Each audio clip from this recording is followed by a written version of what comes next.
Hello everyone. Next question. AB be a chord of circle x square plus y square is equal to r square. X square plus y square is equal to r square. Subtending right angle at center. Then find the locus of the centroid of triangle PAB as P moves on the circle. ठीक है? देखिए sorry अभी ये जो question है ना ये locus के बेस पे द इक्वेशन ऑफ लोकस ठीक है तो सबसे पहले तो डायग्राम बना देते हैं ठीक है ताकि क्वेश्चन आसानी से समझ में आ जाए तो उसने बोला कि एक सर्कल है x square plus y square is equal to r square ठीक है अब इक्वेशन से तुम्हें मुझे समझ में आ रहा है कि ये स्टैंडर्ड सर्कल है जिसका सेंटर कहां पे होगा ओरिजिन पे होगा और उसका रेडियस कितना है r ठीक है ठीक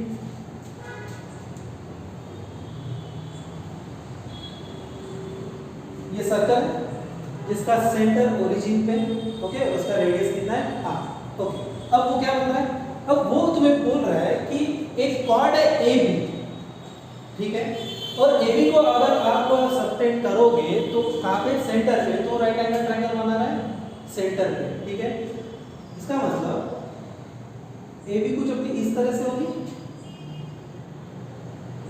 A और ये पॉइंट होगा B कंसेप्ट समझ ठीक है उसने बोला कि कॉर्ड है AB अगर आप A और B से ठीक है A और B से अगर सेंटर की तरफ अगर तुम लाइन ड्रॉ करते हो तो ये जो एंगल बनेगा यहाँ पे सेंटर पे वो 90 डिग्री बनेगा ये उसका कहना है डन क्लियर है AB ये कॉर्ड है अगर A से लेके सेंटर तक के अगर तुम लाइन खींचते हो B से लेके सेंटर तक के लाइन खींचते हो तो ये जो लाइन है कोण AC और BC ठीक है तो ये आपस में कैसे परपेंडिकुलर उसके बाद और क्या बोल रहा है अब वो ये बोल रहा है कि और एक थर्ड पॉइंट है P जो सर्कल पे लाइज कर रहा है वो मूव कर रहा है ठीक है तो भाई साहब समझ लो कि पॉइंट P तुम्हारा यहाँ पे होगा पॉइंट P डन अब वो तुम्हें पूछ रहा है कि अगर तुम A P और B इनको अगर तुम ज्वाइंट करते हो तो एक ट्रायंगल बनेगा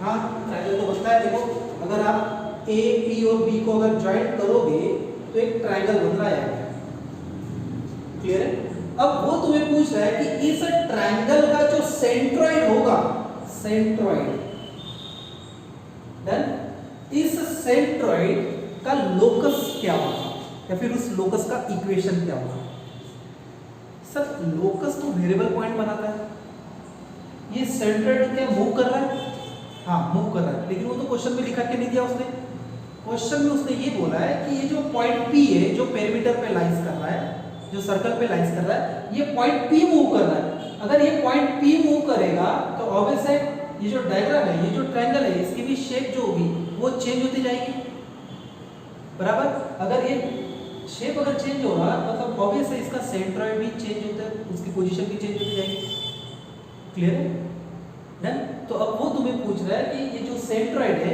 इसके लोकस का इक्वेशन क्या होगा ठीक है तो कुछ कंसीडरेशन है जो अपन कंसीडर करते हैं सबसे पहले तो पॉइंट A ध्यान देना जो एक्स एक्सिस पे लाइज कर रहा है पॉइंट B जो y एक्सिस पे लाइज कर रहा है अगर सर्कल का equation x square plus y square is equal to r square होगा तो इस सर्कल का जो रेडियस है वो कितना है स्मॉल r मतलब सेंटर से लेके A की जो दूरी है वो कितनी होगी स्मॉल r होगी बराबर अगर ये स्मॉल r अगर दूरी होगी तो इसका मतलब पॉइंट A कितना होगा r, 0 होगा क्लियर तो भाई साहब ये भी तो रेडियस है ना अगर ये रेडियस है बराबर तो ये पॉइंट B कितना होगा 0, r होगा मतलब पॉइंट A और पॉइंट B मुझे पता चल गया पॉइंट A कितना है r, 0 पॉइंट B कितना है 0, r क्लियर है उसके बाद ये जो पॉइंट P है जो कहां पे लाइज कर रहा है पेरीमीटर पे तो पॉइंट P को मैं कंसीडर कर सकता हूं पैरामीट्रिक फॉर्म के हिसाब से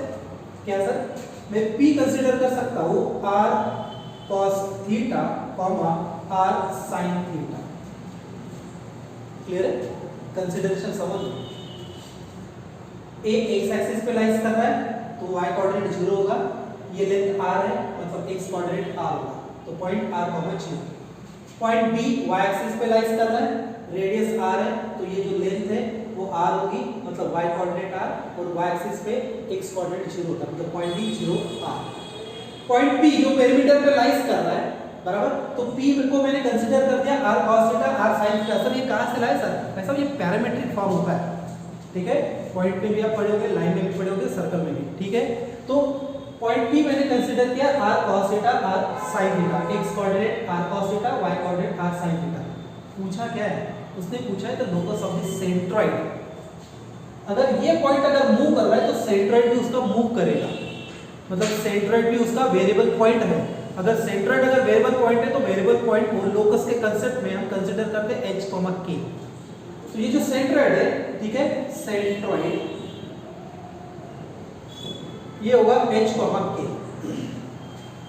क्लियर है? अब वो तुम्हें पूछ रहा है find the equation of locus of this centroid. Centroid कौन सा लोकस बना रहा है उसका इक्वेशन तुम्हें निकालना है, ठीक है। तो सेंट्रॉइड है ना, इंफॉर्मेशन तो दिया उसने, सेंट्रॉइड है, तो सेंट्रॉइड का फॉर्मूला यूज करो। सेंट्रॉइड का formula h is equal to, centroid का formula h is equal to क्या होता है? The sum of the x coordinate upon 3। ये सेंट्रॉइड है जिसका x कोऑर्डिनेट h है, तो सेंट्रॉइड का फॉर्मूला हम पढ़े थे। सेंट्रॉइड का फॉर्मूला लिख के दे रहा हूं यहां पे, क्या? x1 plus x2 plus x3 upon 3, y1 plus y2 plus y3 upon 3। ये सेंट्रॉइड का फॉर्मूला है। h की वैल्यू इसके बराबर, k की वैल्यू इसके बराबर, ठीक है। तो h इज इक्वल टू मैंने क्या बोला, देखो यहाँ पे x1 plus x2 plus x3 upon 3, और सेंट्रॉइड का y कोऑर्डिनेट k, तो k is equal to y1 plus y2 plus y3 upon 3, ठीक है। अब सर ये x1 x2 x3 और y1 y2 y3 क्या होता है? मतलब ये ट्रायंगल के जो कोऑर्डिनेट होते हैं ना, तीनों वर्टिसेस, ठीक है, उनकी वैल्यूज होती है, ठीक है, उसके कोऑर्डिनेट्स होते हैं, ठीक है, सॉरी, ठीक है। तो ये x1 x2 x3 y1 y2 y3 क्या होता है? ट्रायंगल के वर्टिसेस के x कोऑर्डिनेट और y कोऑर्डिनेट, ठीक है। तो पहला पॉइंट A ये हो गया तुम्हारा x1 y1, दूसरा पॉइंट P x2 y2, तीसरा पॉइंट B x3 y3। सारी वैल्यूज यहां पे पुट करो, तो ये h is equal to x1 कितना है? r, प्लस x2 कितना है? r cos theta, plus x3 कितना है? b का x कोऑर्डिनेट 0 एंड अपॉन 3। देख यहाँ पे 3 इधर आएगा तो आपको मिलेगा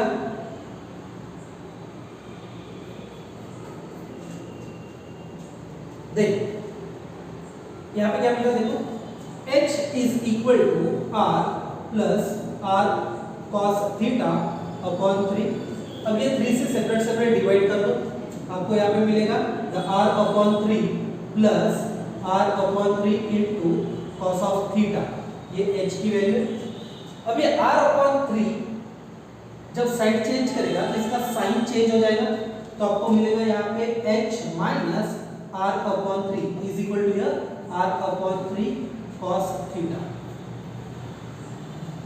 इसको 1 से डिनोट करो। Same here y1 y2 y3 की वैल्यू पुट करो। y1 y2 y3 कौन है? जो ट्रायंगल के तीनों वर्टिसेस है उनके y कोऑर्डिनेट है, तो लिख दो सब। तो k is equal to y1 कितना है? 0 प्लस y2 ये y2 r sin theta plus y3 r upon 3, ठीक है। यहाँ पे 3 से सेपरेट डिवाइड कर लो, तो k इज इक्वल टू कितना आएगा? r by 3 sin theta plus here r by 3। अब ये r बाय 3 इधर आता है तो साइन चेंज, तो k minus r by 3 is equal to इधर बचेगा r by 3 sin theta. Clear है? देखिए इसको 2 डिग्री। अब ध्यान देना, लोकस के कंसेप्ट में हम पढ़े थे कि भाई जितने आर्बिट्ररी कांस्टेंट है उनको हटा दो, और तुमने तुम्हारे मन से जो वेरिएबल पॉइंट जो कंसीडर किया, जो लोकस बना रहा है, यहाँ पे लोकस को बना रहा है सेंट्रॉइड, तो सेंट्रॉइड को तुमने क्या कंसीडर किया? h, k, और लास्ट में h और k को रिप्लेस करना था x और y से। लेकिन जो आर्बिट्ररी कांस्टेंट है तुम्हारे मेरे घर में बराबर, जो तुमने तुम्हारे वन से लिखे उसको भी हटाना होता है। ठीक है सर, अब यहाँ पे ध्यान देना, यहाँ पे मैंने अपने वन से आर्बिट्रेट क्या लिया, यहाँ पे पैरामीट्रिक फॉर्म मेरे वन से लिया, जो वो हटाना पड़ेगा। ठीक है, थीटा। ओके, ऐसे हटेगा फोकस। अगर मैं इक्वेशन 1 का और इक्वेशन 2 का ध्यान देना, दोनों साइड का स्क्वायर करके सम करूंगा। क्या कर रहा मैं, the square of 1 and 2, equation 1 और इक्वेशन 2 का स्क्वायर करना है, बराबर, एंड आफ्टर उनका तुम्हें क्या करना है, सम करना है। मतलब इक्वेशन 1 इक्वेशन 2 का दोनों का स्क्वायर करके सम करना है वैसा। ठीक है, इक्वेशन 1 दोनों का स्क्वायर, ठीक है, तो इसका स्क्वायर और इसका स्क्वायर, देन इन दोनों का स्क्वायर और दोनों का सम, इक्वेशन 1 इक्वेशन 2 का सम। फिर से एक बार समझ लो क्या कर रहा मैं, squaring of equation 1 and equation 2, पहले स्क्वायरिंग कर लेते हैं। तो क्या मिलेगा यहाँ पे आपको, h माइनस r/3 का whole square is equal to इसका स्क्वायर, बोले यहाँ पे r/3 cos ऑफ थीटा, इसका स्क्वायर क्या करना है, सम, प्लस इक्वेशन 2 का, इक्वेशन 2 का भी तुम्हें स्क्वायर करना है, ये इक्वेशन 2 है तुम्हारा, कौन है, k माइनस r/3 का whole square is equal to ये साइड r/3 sin थीटा का होल स्क्वायर। ठीक है, अब तुम्हें इन दोनों इक्वेशन का क्या करना है, सम करना है। ठीक है, दो इक्वेशन का सम कैसे करते हैं बेटा, left hand side plus left hand side, right hand side plus right hand side. Okay, तो इन दोनों का सम कितना मिलेगा तुम्हें, देखो बराबर, इन दोनों का sum h minus r/3 whole square plus ये term k minus r/3 whole square is equal to इन दोनों का सम। ठीक है, थोड़ा शॉर्ट कर रहा हूं, ये स्क्वायरिंग सेपरेट सेपरेट कर सकते हो तुम। ठीक है, तो यहाँ पे मिलेगा आपको r²/9 या cos स्क्वायर थीटा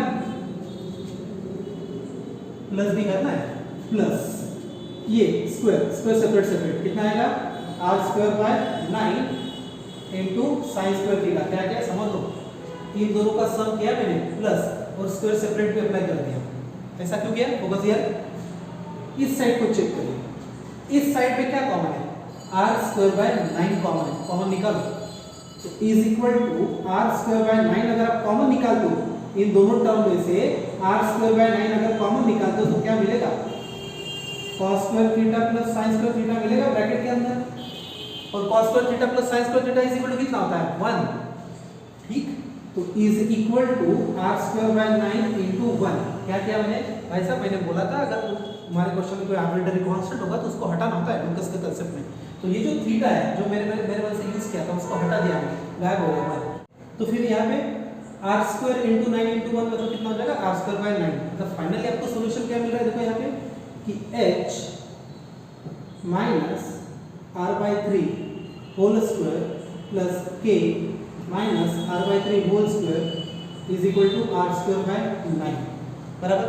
लेकिन कोनिक के कंसेप्ट में क्या होता है कि जो h और k होता है, जो वेरिएबल पॉइंट होता है, ठीक है, जिसको तुम h और k से रिप्रेजेंट करते हो, उसको तुम्हें रिप्लेस करना होता है x और y से।